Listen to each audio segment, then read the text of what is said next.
Hey, it's Mrs. Golding. We are on page 584, numbers 8 and 9. In your packet, that's section 8.1. These are hot problems. They cause us to think a little bit, okay? So first we need to figure out what Daniela is doing wrong. So she said she's trying to find the output, or the y, when the function rule 10 divided by x is the function. And then her input is 2. So 10 divided by x would be 10 divided by 2, which is 5. Notice what she did is she thought of division as commutative and she flipped it. Division is not commutative. You cannot flip the order, right? You can't change the dividend and the divisor around. So here it's saying 10. Oops, let's put you back. Come on, Daniela. She's saying 10. And I think that vinculum is nicer. Whoa, 10. Could we have a 0, please? 10 divided by x, right, is not the same as x divided by 10, right? It's not the same. Even if you use the same number, which is 2. 10 divided by 2 is 5, but 2 divided by 10 is 2/10 or 1/5, right? So that's the error that she made there. Okay, so in this case, I don't write so well on here with my finger.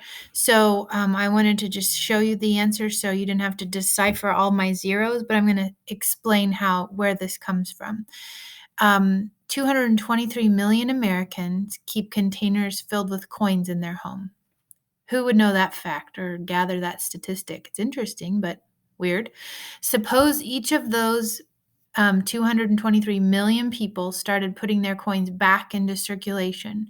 So they went and they bought something using those coins. And they're going to do that at a rate of $10 per year. This is such an obscure problem. Weird.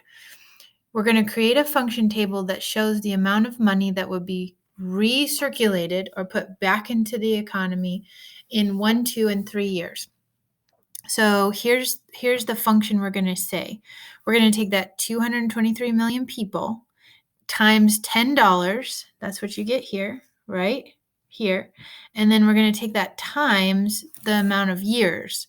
So after the first year, after year 1, we take 223 million and multiply that times 10.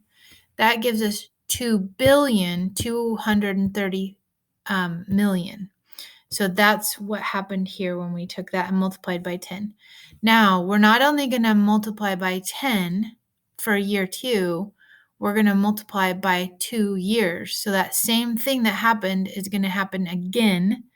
So another way to look at it is we're just going to add another 2,230,000 to that, or we're going to follow that same function and take 223 million times 10 times 2. So it's really another way to look at it. Because multiplication, we can use the associative property and multiply in any order. It's really 223 million times 10 times 2, which is 20, right? It's like $20 has gone, times all those people. Likewise, 223 million times 30, right, times 10 times 3 is where we're going to get that $6,690,000,000. So it's a lot of money being put back into the economy, but kind of a strange problem. All right, so I hope that makes a little sense to you, and hopefully you can read this way better than you could read my chicken scratches. So, all right, see you next time.